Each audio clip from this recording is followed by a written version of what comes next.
बाहिरियो रामबहादुर बमजनको अर्को करतूत, उनकै आश्रमको एउटी चेलीको बयान।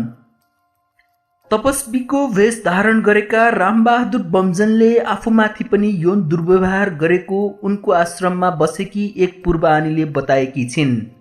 मकवानपुरको छतिवन स्थित अजिङ्गरेकी असली लामा नामकी पूर्वानीले आफू पनि बमजनको यौन दुर्व्यवहारको शिकारमा परेको कुरा बताएकी छिन्।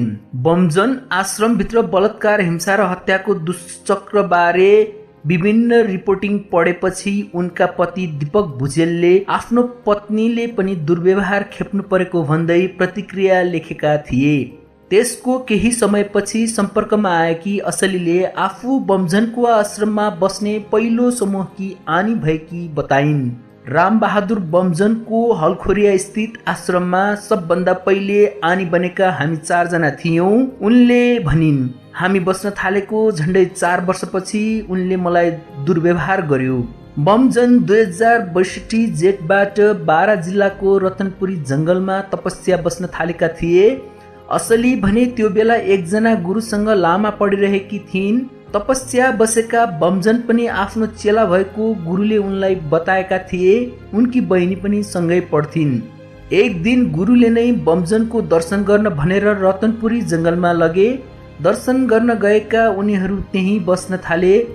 त्यहीँ गएपछि बल्ल असलीलाई थाहा भयो बमजनकी आमा नातामा उनकी फुपू पर्दी रहेछिन्। टाढाको साइनो भए पनि उनी त्यही परिवारमा बस्न थालिन्। बमजनको घरमा धेरै काम हुन्थ्यो, पूजा पनि चलिरहन्थ्यो।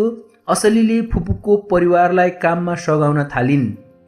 हलखोरियामा बमजनले आश्रम निर्माण गरेपछि असली र उनकी बहिनी त्यहीँ गए। त्यस बाहेक विष्णु बल र मीना वाइबा पनि आनी बनेर त्यहीँ बस्न थाले। असलीका अनुसार त्यतिखेर बमजनको नियमित सम्पर्कमा उनको परिवार मात्र थियो। बमजनको संरक्षणका लागि बनेको समितिका मान्छेहरू त्योभन्दा बाहिरी घेरामा थिए। बमजनका दाजु दिदीहरू मनमाया र राजकुमारी भित्र जान पाउँथे। सुरुमा हामी बाहिर आश्रममा मात्रै बस्थ्यौं, दर्शन पाइन्नथ्यो, असलीले भनिन्। धेरै समय बितेपछि एक दिन बमजनकी दिदी राजकुमारीले 4 जनालाई राखेर सोधिन्, तिमीहरू गुरुका लागि के गर्न सक्छौ? मैले सोचे जंगलमा बसेको गुरुलाई कसैले केही गर्यो भने वा आश्रममा आक्रमण भयो भने के गर्छौ भनेको होला। असलीले भनिन्, त्यस्तो सोचेर ज्यान दिन तयार छौं भनेका थियौं। कुरा त अर्कै रहेछ। त्यो दिन राजकुमारीले उनीहरूलाई भनिन्, गुरुले खाना खान्छ। उनीहरू झस्किए। त्यतिन्जेल उनीहरू बमजन निराहार तपस्या बसेको विश्वासमा थिए। असलीले सोधिछिन्, किन दुनियाँलाई गुरुले केही खाँदैन भनेको? तपस्या बसेको भनेर किन भनिरहेको त? तपस्या गरेको त साँच्चै हो, सुरुमा खाँदैन थियो पनि पछि उसले खाना ल्याउनु भन्न थाल्यो। राजकुमारीको जवाफ सम्झाउँदै उनले भनिन्, बाहिरकालाई भन्यो भने पत्याउँदैनन्, त्यसैले नभनेको। त्यसपछि असलीलाई बमजन बस्ने गरेको पाताल गुम्बाभित्र जाने अनुमति मिल्न थाल्यो। बमजनका दिदीहरू मनकुमारी र राजकुमारीले बमजनका लागि खाना पकाएर लगिदिने काम उनलाई लगाउन थाले। बमजन तपस्या बसेको ठाउँमै एउटा ठुलो रुख थियो। त्यो रुखको मुनिपट्टि एउटा पुवाल थियो। त्यहाँ सेतो बाल्टिन राखेको हुन्थ्यो। मैले लगेर खाना त्यसमा राखिदिन्थेँ। बमजनले आफूलाई मन लागेको बेला खान्थ्यो, अरूलाई त्यहाँसम्म जाने अनुमति थिएन, उनले सम्झिन्। उनीहरू बमजनलाई कहिल्यै सिधा नजरले हेर्दैनथे। उनको अघि जाँदा टाउको निहुराउँथे। उनीहरूको समुदायमा आफ्ना गुरुलाई सम्मान गर्ने तरिका त्यही हो। बमजनले बिस्तारै असलीसँग कुरा गर्न सुरु गरे। तिम्रो घर कहाँ हो? घरमा को हुनुहुन्छ भनेर सोध्यो। उनले भनिन्। मैले टाउको निहुराउँदै भन्थे, हजुरलाई त नभनी सबै कुरा थाहा हुन्छ होइन र? त्यति बेला बमजनले तपस्याको बलमा सबै कुरा थाहा पाउँछन्, अरूको मनको कुरा पनि थाहा पाउँछन् भन्ने उनीहरूको विश्वास थियो। मलाई सबै थाहा छ, तर तिम्रो मुखबाटै सुन्न मन भएर, बमजनले जवाफ दिएका थिए। असलीले आफ्नो घरबारे सबै भनिन्। त्यसपछि बमजनले भने, तिमीले धेरै दुःख पाएकी रहेछौ, म तिम्रो सहारा बन्छु। उनलाई टाउको नझुकाउन बेला बेला बमजनले निर्देशन दिन्थे। उनले भने गुरुलाई सिधै हेरे अपमान हुने भनेर टाउको झुकाउँथिन्। एक दिन मनकुमारी दिदी काठमाडौँ गइन्। जानु अघि राति होइन, दिउँसो मात्र खाना पुर्याउन असलीलाई भनेकी थिइन्। उनी खाना लिएर गएको बेला बमजनले आफ्नो शास्त्र सिकाउने कुरा गरे। उनी अल्मलिन्। बमजनले हात समातेर आफै सिकाउँछु तिमीलाई भनेर गुम्बाभित्र अलि पर लगे। उसले एक्कासी मेरो दुवै कुममा हात राख्यो। उनले भनिन्, म खुब डराएँ। त्यसअघि कोही छोरा मान्छेले मलाई त्यसरी छोएको थिएन। के गर्नुभएको? उनले अनुहार झुकाएरै सोधिन्। किन डराएकी? यता मेरो अनुहारमा हेर त भन्दै उसले मेरो अनुहार उठायो र आफ्नो मुख मेरो मुखमा जोड्यो। असलीले सम्झिन्। मलाई बेसरी अठ्यायो। म फुत्किन खोजे तर सकिन। हामीले आश्रममा लगाउने पहेँलो भेस्ट बाउला नभएको हुन्छ। कुमुनिबाट उसले मेरो ज्यानमा हात हाल्यो। मेरो भेस्ट च्यातियो। मलाई त्यो बेला खुब डर र खुब लाज लागेको थियो।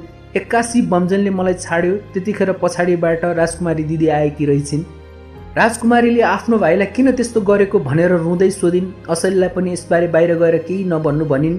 असलीले किन आफूलाई त्यस्तो गरेको भन्दै सोधिन्। तिमी अन्यथा नसोच। पहिलो जन्ममा तिमी मेरो बुढी थियो। बमजमले भनेछन् मेरो 6 वर्ष तपस्या पूरा भएपछि सबैका अगाडि तिमीलाई बुढी बनाउँछु। यो त राम्रो काम होइन। म बाहिर गएर भन्छु भन्दा राजकुमारी दिदीले मलाई रोक्यो। त्यसपछि उनले नै मलाई आश्रमबाट घर पठाइन्। मलाई कडा निगरानीमा राख्न थालियो। उनले भनिन् बमजनका दाजुले पनि थाहा पाए बाहिर गएर मुख खोलिस् भने मारि नै दिन्छु भनेर थर्काउँथे। मनकुमारी काठमाडौँबाट आएपछि फेरि असलीलाई आश्रममै फर्काइन्। यो घटना हुनु अघि नै सर्लाहीका रिता बोट हलखोरी आश्रम आइसकेकी थिइन्।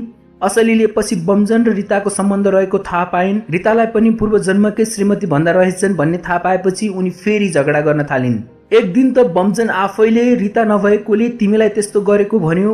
उसले रिता आफ्नो पहिलो प्रेम भन्थ्यो उनले भनिन्। त्यसपछि भने उनले बमजनलाई मुखै छाडेर भनिन् त साले कुकुर होस्। मलाई आश्रमभित्र पनि कडा निगरानीमा राखी उल्टै मलाई सबैको अगाडि उभ्याएर मैले गुरुलाई आफ्नै बनाउने चाहना भएर गलत आरोप लगाएकी हुँ भन्न परिवारले दबाब दिए। मैले त्यही भने। असलीले भनिन्। त्यसपछि मैले दबाई खाएर ज्यान दिने निर्णय गरेँ।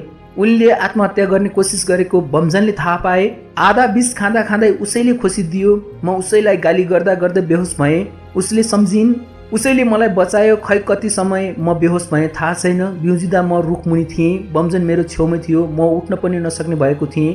केही समय आराम गरेपछि सन्चो भएको असलीले बताइन्। मलाई सन्चो भएपछि एक दिन झिसमिसेमै उसले मलाई राजमार्गको पुलमा ल्याएर छाडिदियो। उनले भनिन् बाटोभरि मलाई छुट्टै घर बनाएर राख्ने लोभ देखाएको थियो तर मैले पत्याइन। गाडी चढेर घर आएँ।